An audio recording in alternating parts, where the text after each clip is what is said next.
157 Georgia Appellate 704, that's 1981 case. That was decided 7 years before Williams. When there is at least the appearance of impropriety, a defendant is denied fundamental fairness in the state's prosecution of the charges against him or her. There are also rules that govern prosecutors.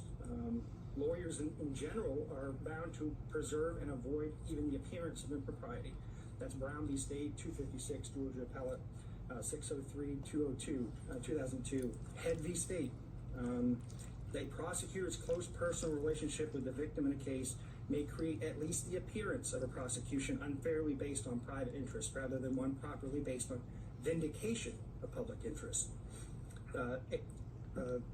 ABA Criminal Justice Standards for the Prosecution Function, Standard 3.1.2c. A prosecutor should avoid appearance of impropriety in performing the prosecution function.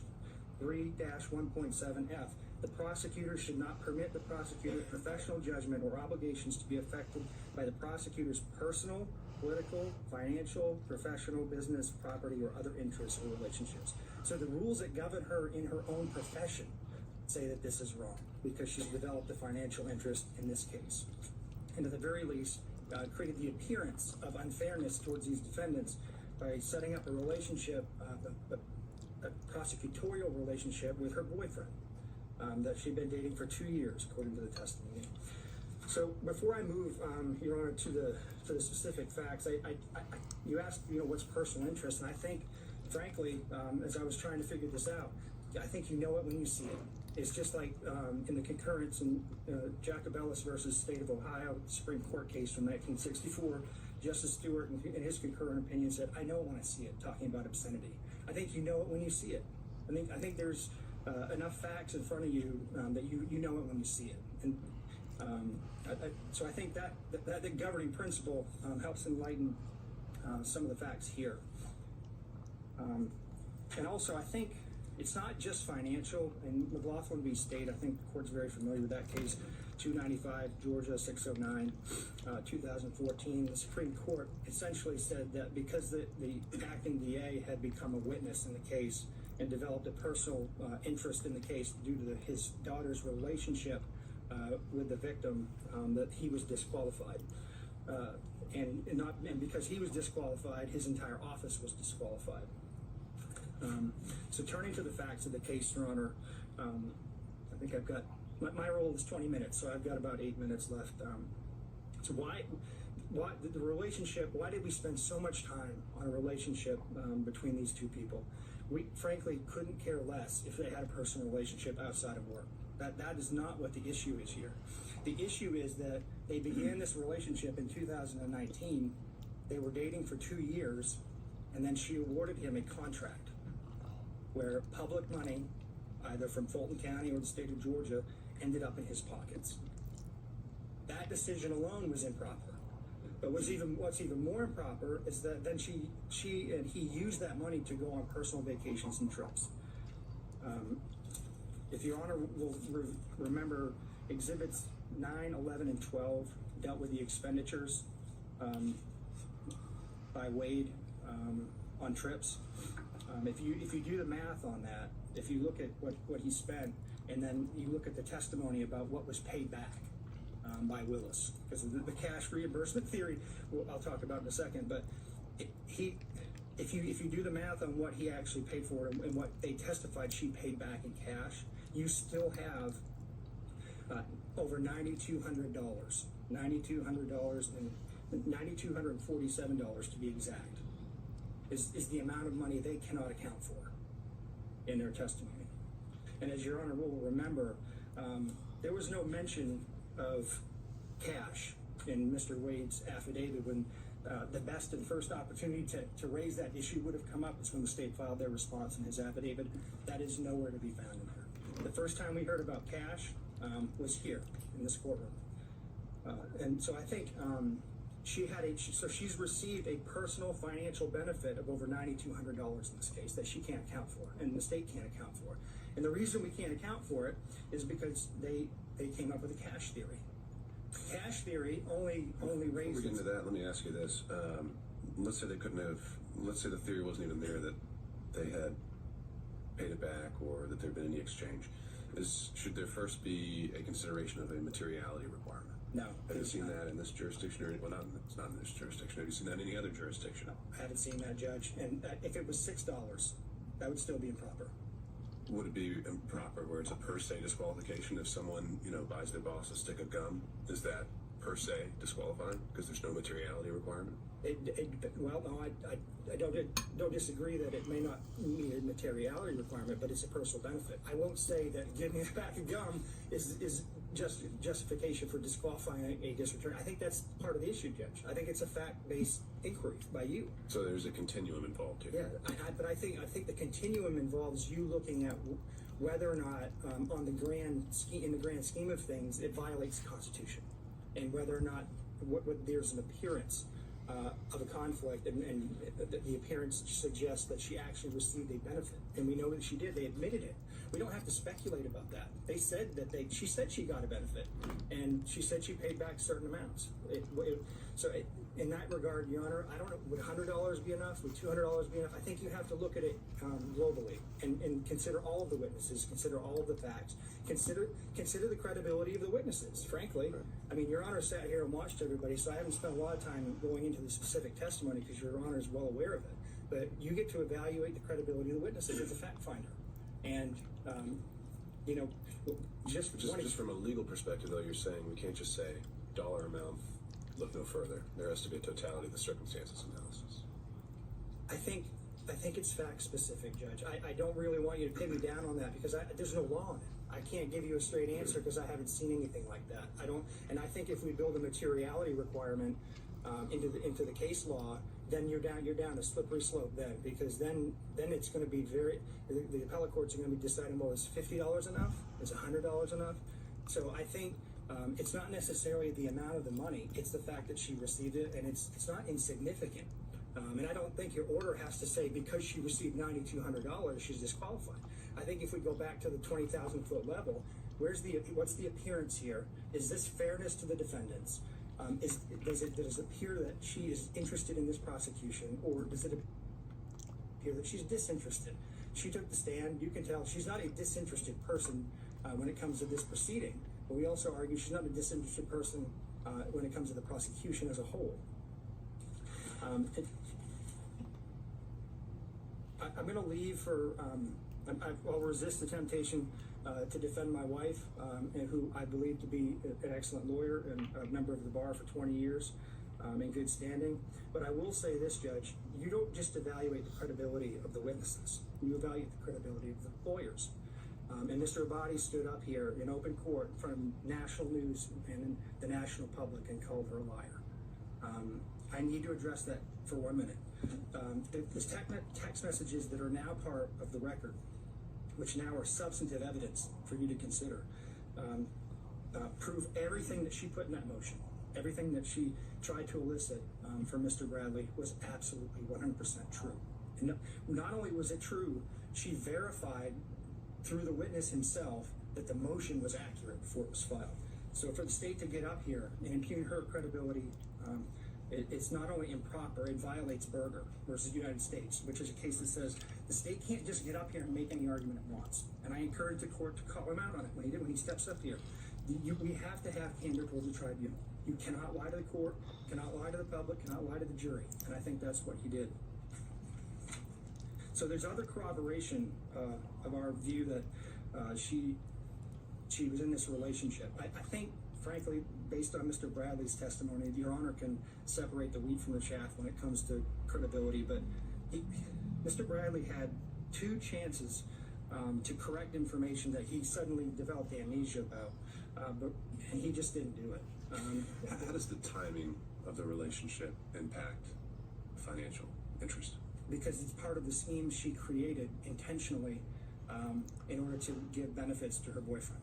So there's a reason why they fought so hard on this, Judge. I mean, there's a reason that every single subpoena was objected to, every single question we asked Mr. Bradley was objected to, the jumping up and down, all of the obfuscation. There's a reason for that. They know that if Your Honor finds that relationship started in 2019, that the appointment of Wade itself was improper, and if that was improper, then he had no business as an average citizen along with the fact that they didn't have approval from Fulton County to appoint him in the first place, that undermines the indictment, creates structural impairment in the indictment, because he had no more business being in the grand jury room than I did.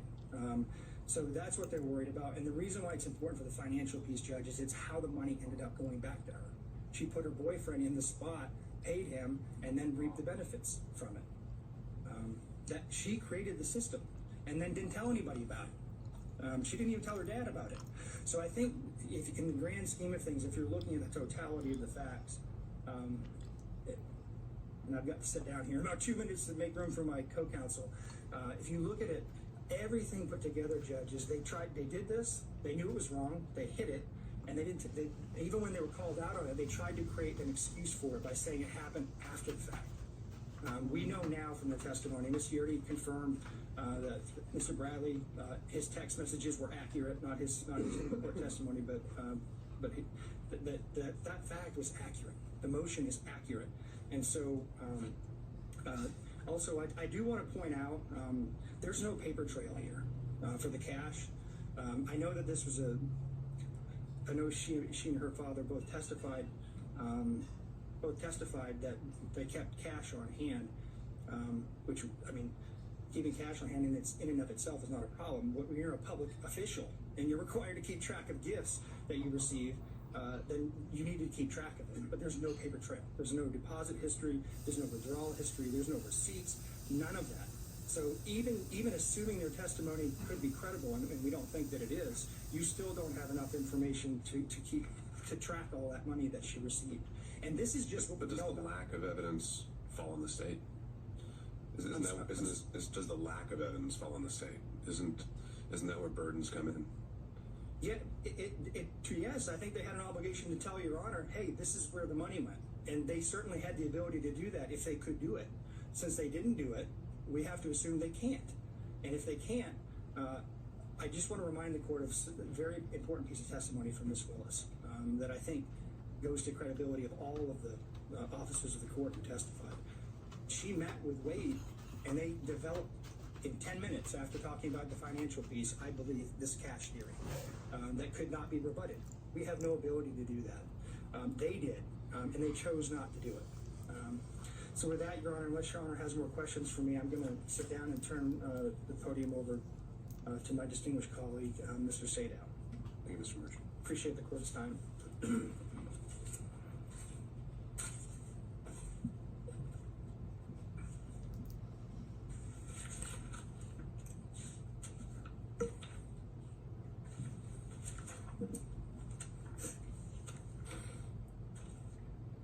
Good afternoon, Your Honor.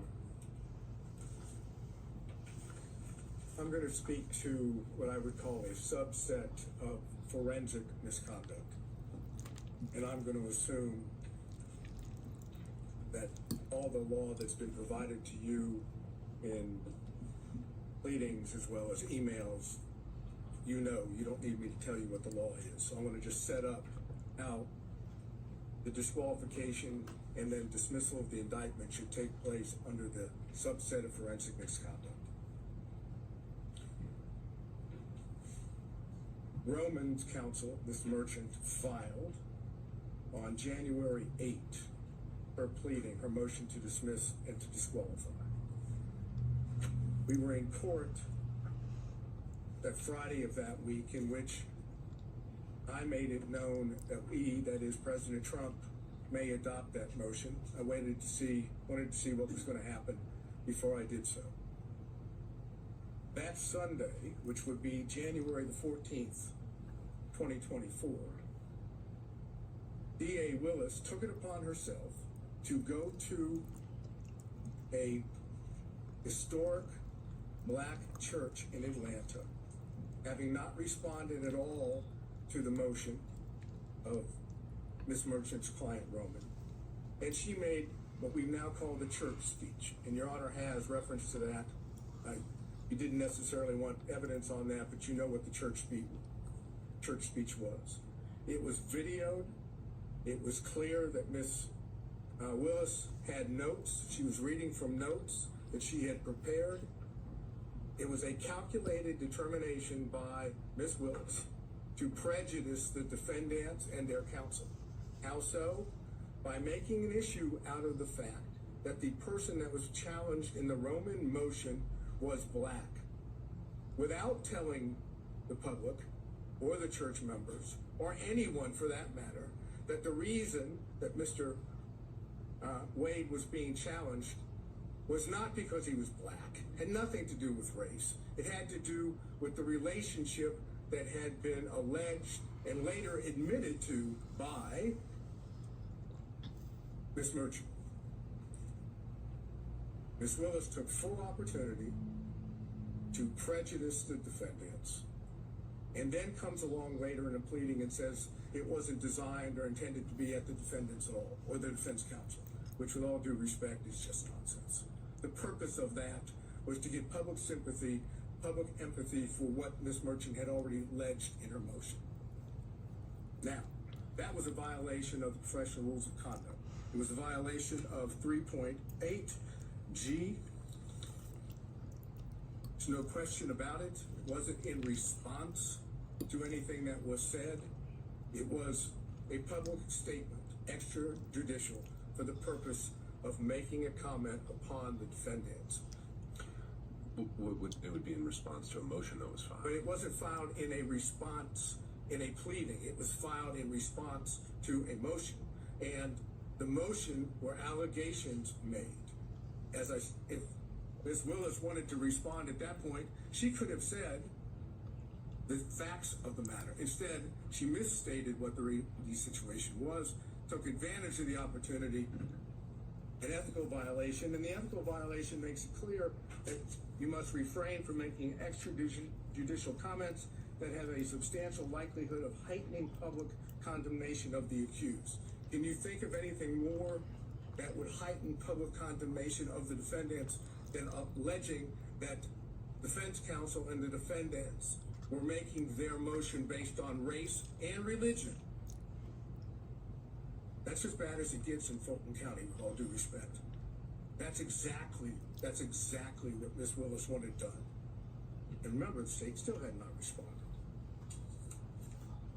So then what we get from the state is we get an affidavit filed as part of their response. And that affidavit says specifically, and the affidavit is Mr. Wade, says specifically in paragraphs 26 and 27 that the relationship did not begin until 2022. It acknowledges the relationship and says it didn't begin until 2022. And the pleading that's filed, the state's pleading in response, indicates not exactly that, but it says there was no relationship as of November 1 of 2021, and that's on page 7. So now we know that timing is the issue, because Ms. Merchant made it clear that we alleged and had evidence that indicated the timing was before Mr. Wade was hired, not after. So the state now has filed an affidavit and a pleading that claims post-hiring into 2022. And then Mr. Wade will testify to the same thing under oath. Now, Ms. Yerty says it began in 2019. Why would she know? Well, she would know because she was a former friend. I know the state's going to get up here and say you can't believe, essentially what they're going to say is you can't believe any defense witness because they're defense witnesses. And only people that would tell the truth would be Wade and Willis. I suggest to you that that's not accurate. I suggest that the testimony that Mr. Wade gave and Ms. Willis gave, and I'm specifically dealing now with the timing issue, without getting into anything else, that brought forth a true concern about their truthfulness in being what is required of a lawyer in this state, which is candor toward the tribunal. And that's 3.3 of the professional rules. Specifically, small a1, make a false statement of material fact or law to a tribunal. So that's, as I posited to the court, that's the second ethical violation. And then you also have 8.4 of the professional rules, it says it's a violation of the Georgia Rules of Professional Conduct for a lawyer to, and that's A4, engage in a professional conduct involving dishonesty, fraud, deceit, or misrepresentation. Now, do you have to find that Wade and Willis lied? No. What you need to be able to find is that there is a concern, a legitimate concern based on the evidence in this case about their truthfulness.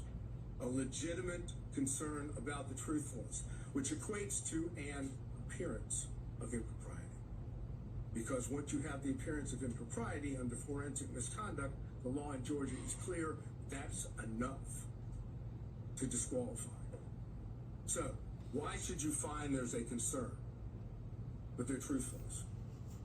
ERT is the first one. You have that testimony.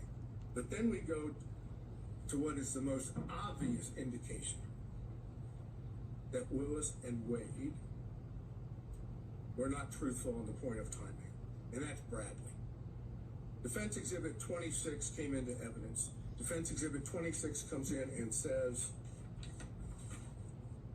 and you know I went into this last hearing. It says that on January the 5th, 2024, at approximately 9:49 a.m., there's text messages that are exchanged between Ms. Merchant and Mr. Bradley. And the text messages go like, just date, and that's from Ms. Merchant. Ms. Merchant says, do you think it started before she hired him? Bradley, who we now know from Defense Exhibit 39, has been texting with Ms. Merchant for a number of months. This is not the first time. This is months within the communications between the two. Mr. Bradley says, absolutely. Now, absolutely is not a speculative word. That's not speculation. That's a definitive statement. And Bradley then unprompted as this. And unprompted is important. It started when she left the DA's office and was a judge in South Fulton. It goes on, Ms. Merchant says, she liked it started when she left the DA's office with the appropriate emoji or whatever one would call it to say it was liked. And then Mr. Bradley said they met at the municipal court CLE conference. Again, unprompted. He's now definitively telling Ms. Merchant when this relationship started. Ms. Merchant says, that's what I figured when he was married. And then Ms. Merchant says, we're now talking about a couple hours later, she texts and says, upon information and relief, Willis and Wade met while both were serving as magistrate judges and began a romantic relationship at that time. And Mr. Bradley responds, no, municipal court. Thank you. Doesn't say it didn't start then. He doesn't suggest that she's wrong other than magistrate court municipal. Now we have that, and it's in evidence. And what does Bradley do? He knows that he's put himself in a position that if he testifies truthfully on the witness stand, Your Honor is in a position to be able to find, if you choose to, that both Willis and Wade lied. So what does Bradley do? Look, you were an assistant U.S. attorney. You know how this works when you have witnesses in this situation. Mr. Bradley did everything he could possibly do to evade answering questions. No recollection, couldn't remember, it was speculation. Anything he could possibly say that would cause Your Honor not to believe that Bradley knew when this relationship started.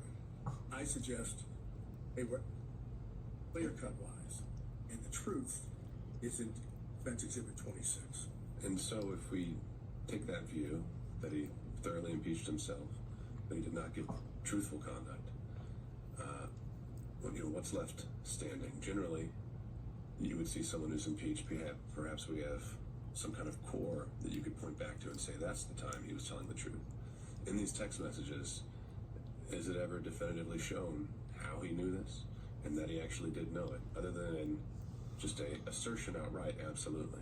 Usually, if a state has a witness that goes sideways, they've got them locked in, they've sat down with a detective, they've got a full statement. We don't have that here.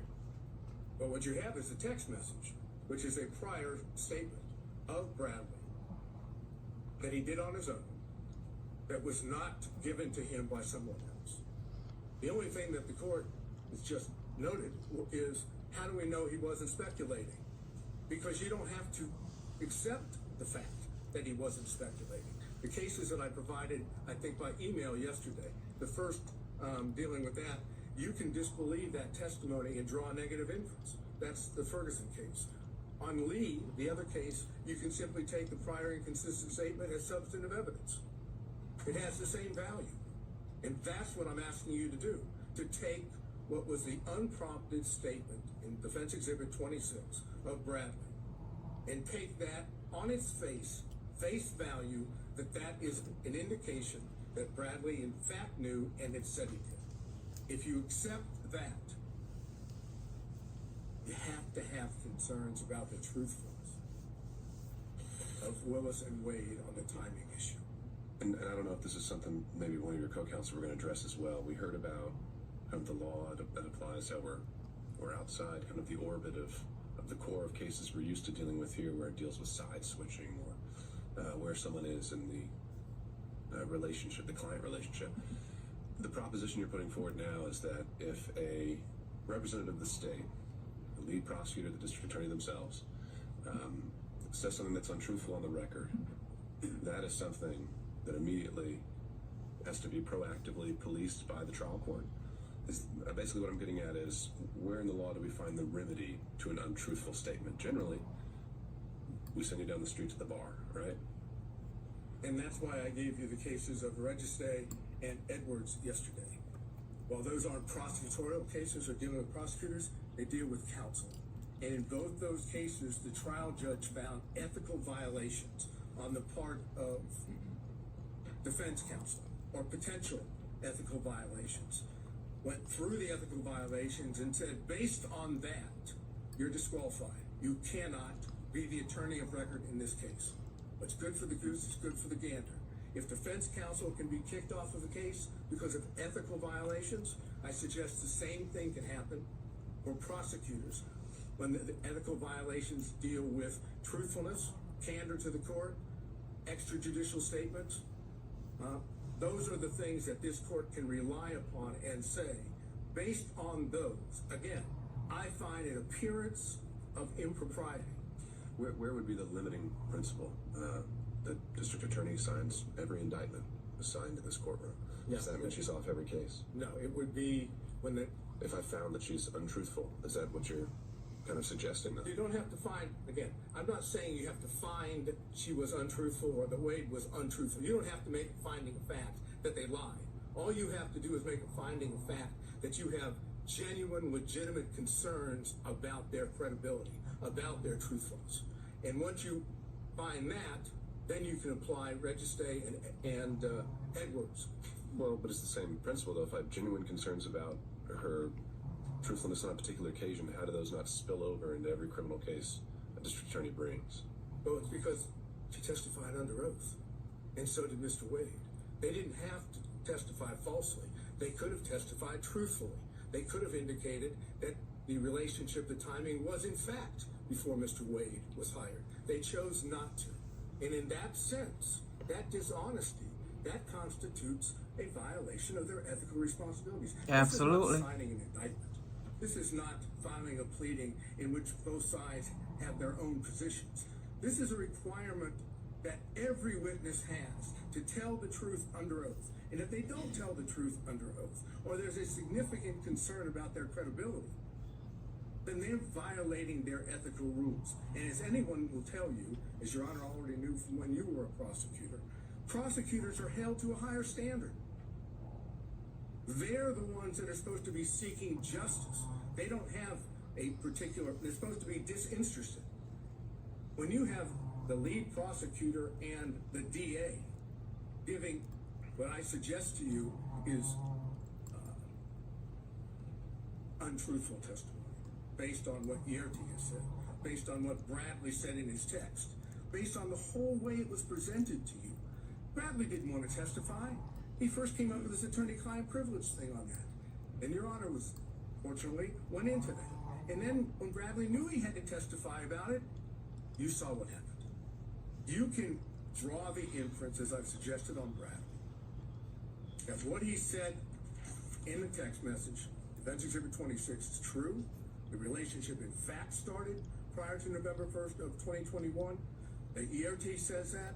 And now, without getting into any detail, the cell phone records. The cell phone records show that during that period of time from, let's say, April 1 of 2021 to November 30th of 2021, that there was a considerable number, 35 or more occasions where it appeared that, based on the records, that Mr. Wade was down in the area where Miss Willis was staying in the ERT's apartment.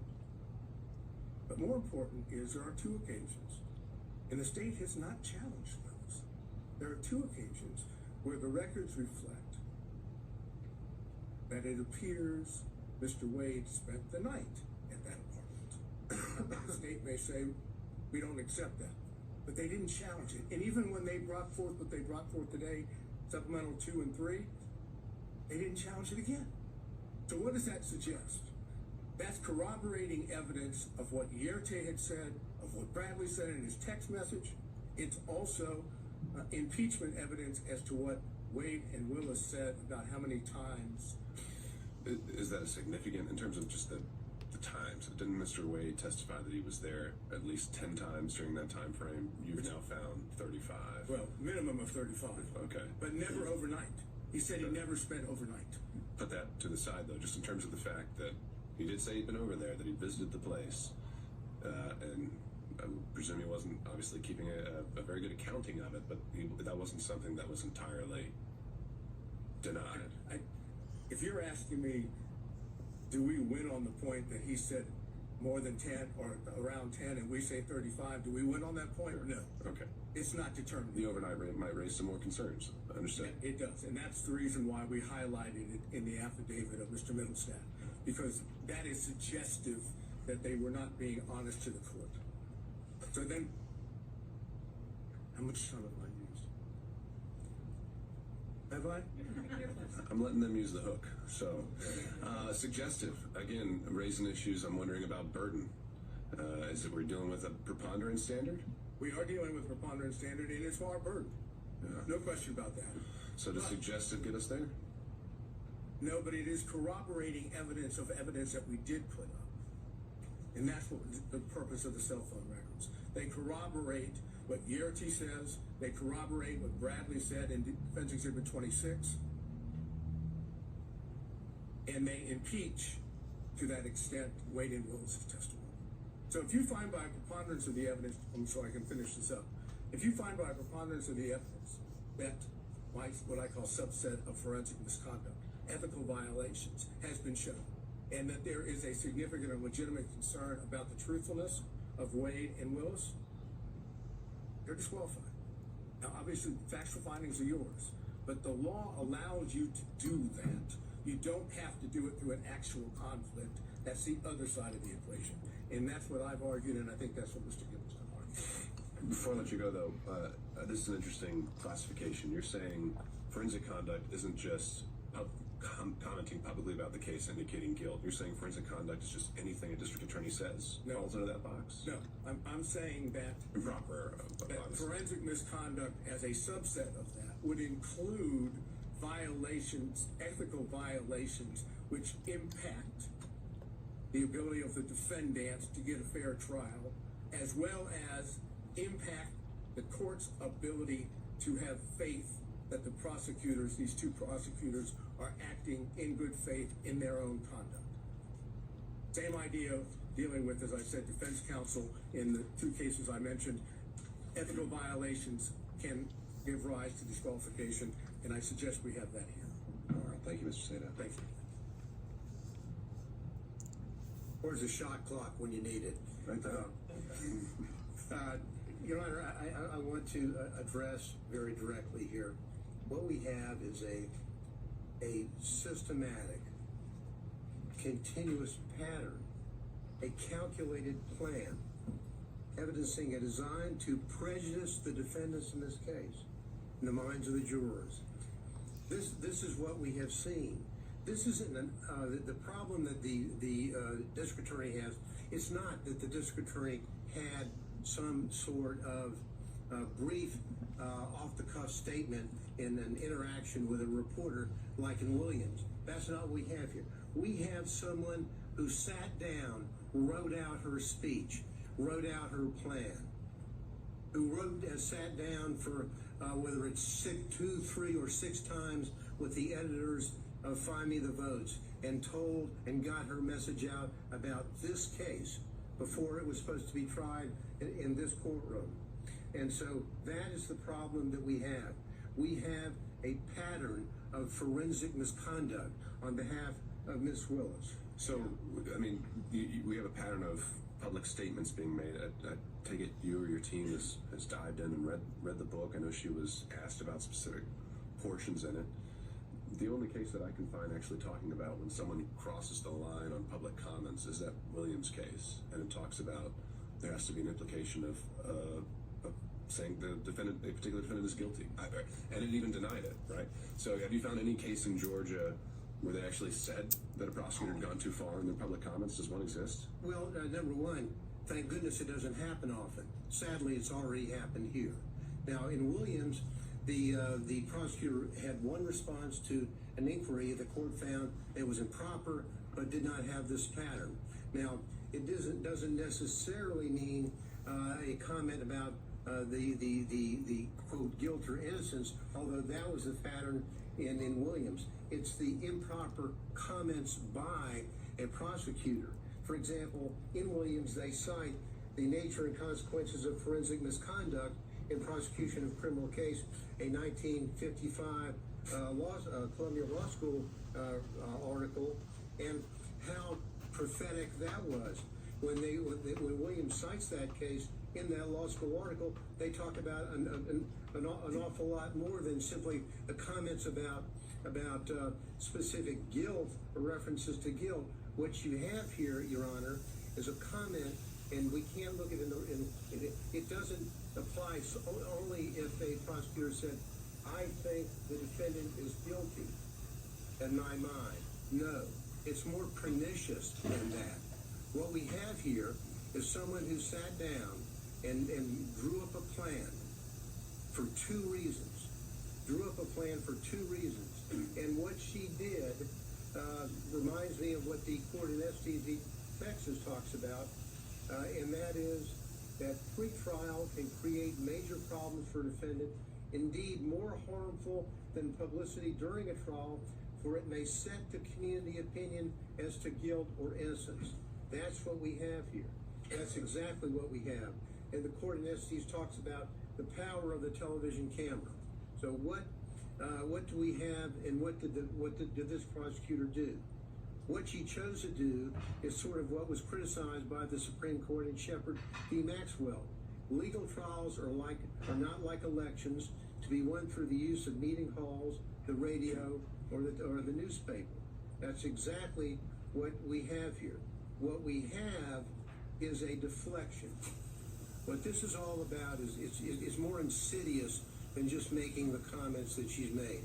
It's a deflection. What she chose to do was to say, okay, I have done my best to hide the relationship with Nathan Wade. And Nathan Wade has done his very best by filing false documents in his divorce case to hide his relationship with Miss Willis. Now, and so what did they do? Well, when Miss Merchant filed the motion to disqualify, now the game plan has to change. The game plan I call the deflection begins to take place. The deflection is when the district attorney sat down and wrote out. And and I'm sure the court has. When you look at that video, it's in evidence of her speech at church. She has written out everything, and she's reading from it. She chooses to deflect. The court asked earlier, wasn't she really responding to the motion that had been filed against her? Would that she had. Because if she had, she would have looked the members of that church in the face and say, there's been an allegation that I had a romantic relationship with Mr. Wade, and ladies and gentlemen of this congregation, it's true. She didn't do that. She chose to deflect and to do two things that are reprehensible for any lawyer, but particularly for a prosecutor. She chose to pull out the race card and the God card. That's what she did. And she wrote it out. She went on to deflect away from the allegations in the Wade motion, and she said, she's saying, why, and in her talk, public discussion with God, why are they only attacking one, in reference to Mr. Wade? And then she goes on to say, God, isn't it them playing the race card when they only question one? Now, if she had been truthful with that congregation, truthful with the community, she would have said, I had a relationship with him. Good, bad, forgive me, whatever. That's what she should have said. But she chose to deflect and say, them, the reference to them and the others and they.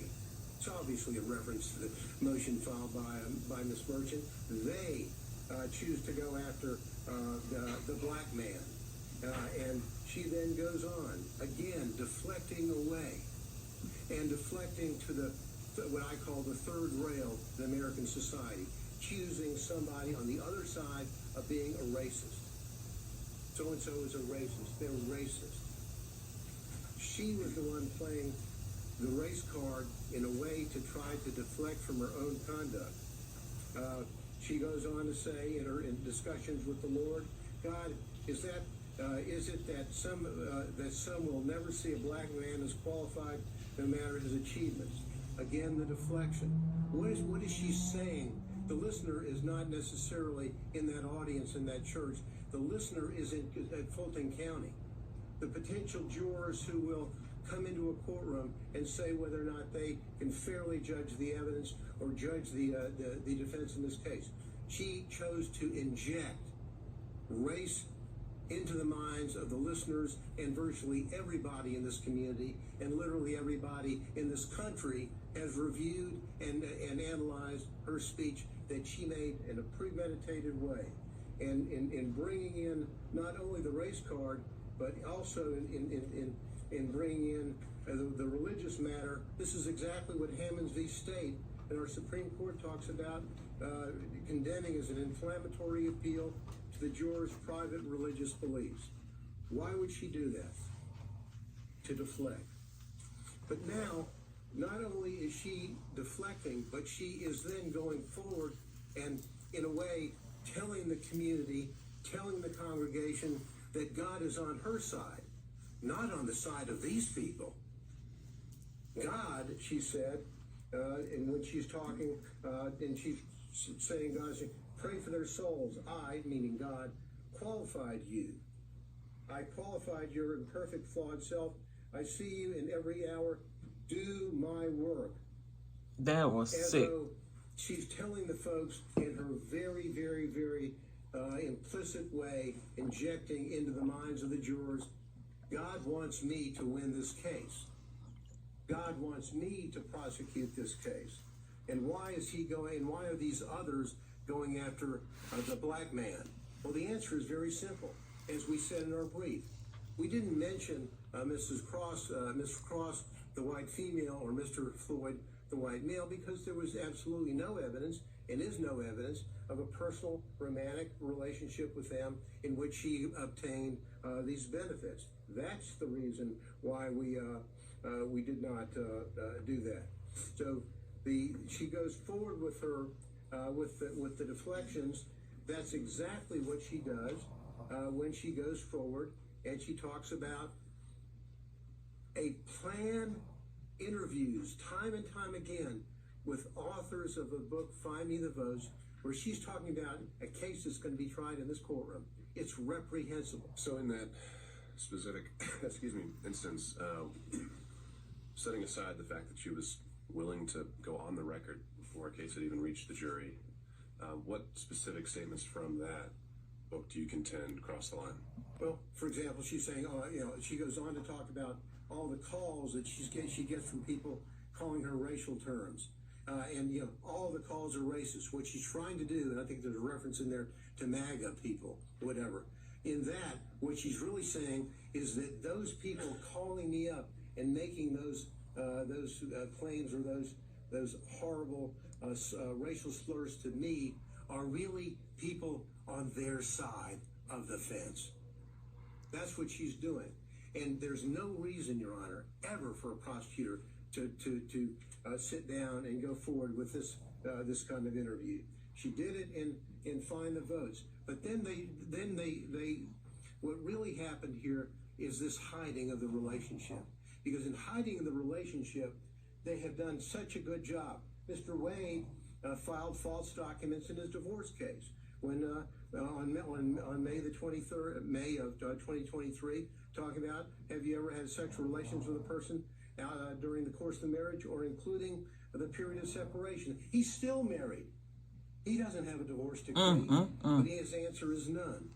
Then he's asked whether or not on any occasions he's entertained or been entertained by someone, a woman, a member of the opposite sex, in this case a woman, from the date of the marriage to the present, talking about place and time and all that. What is the answer? None. Why does he do that? He does that because he doesn't want to tell about the relationship that he has with Miss Willis and the benefits that he has gotten and that he gave to her. That's exact. And what these answers are absolutely reprehensible that a member of the State Bar of Georgia would file these answers that are inaccurate. What does Miss Wade do? Miss Willis do? Miss Willis, on her financial report, on whether or not she has gotten anything of $100 or more in value from a prohibited source. The court asked earlier about what a threshold might be. Well, for the financial report, it's $100. That's it. She doesn't report any of all of the benefits that she received from Mr. Wade. All the trips, all the entertainment, all the 3 nights in the luxury suite in Aruba. All of that. None of that is here. And they say, oh, well, maybe it all balanced out, even though I can't prove it with the cash. Well, that's like saying, did I give the court a Christmas present?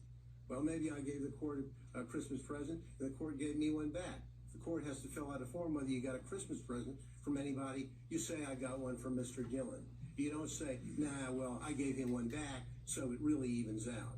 They're false reports. And because they're false, what they had to do is they had to say, uh-oh, Miss Merchant has caught us. And so what we're going to do is we're going to get, in our response, we're going to get Mr. Wade to file a false declaration, which he does. His declaration in this case is false. Wow. And the evidence showing that that is false as it relates to the timing, and the court asked earlier, why does it matter, if the relationship was before or after November 1, 2021? The answer is they think it's important, and frankly, I do too. Because when she's hiring somebody and she's not telling the people who are going to be paying the tab up to $700,000, hey, I just hired my boyfriend who's taking me on a trip to the Caribbean and taking me down to Aruba and taking me to California. Hope you don't mind. No disclosure whatsoever. And the money flows off. But because they got caught, they then commit what I think is an additional component of forensic misconduct, and that is fraud on this court. When they filed that affidavit, and now it's been proven, I think, beyond virtually any doubt that the relationship occurred prior to November 1, 2021, and the benefits that were there, and we don't have to run around. And I love we've got all the records showing from Mr. Wade about the payment for these trips, for the cruises, for the flights, all this stuff. What's the only way, as they sat around and met together before they testified and came up with their story, what's the only way that they can save themselves? Pay no attention to the records. pay no attention to the airlines and to the flights and vacations and cruises. I pay them back in cash. Show us your receipts. Where did you take cash out of the bank? Ever? Oh, I don't have any. Well, show us the deposits that he had. Well, got to have we receipts. don't have any. What we have here is a fraud on this court, which has been shown, I think, overwhelmingly by the evidence, and overwhelmingly through not only the testimony of Yuri, the testimony of the emails and the text from Mr. Bradley to Ms. Merchant, as well as all the documents that they had no answer to other than the just trust me, I gave him money, it evaporated, I don't know where it came from, and he doesn't know what he did with it. Just please trust us and believe us, because it's our only way out of the trap that they set for themselves. These people, sadly, and I hate to say, I was a former, as the court knows, I was a prosecutor for about 3.5 million years, it seems, in the federal building, and I was an assistant DA beforehand. Prosecutors don't act like this. Lawyers don't act like this. These people, Your Honor, is a systematic misconduct, and they need to go. Thank you. Both. Okay, thank y'all for watching.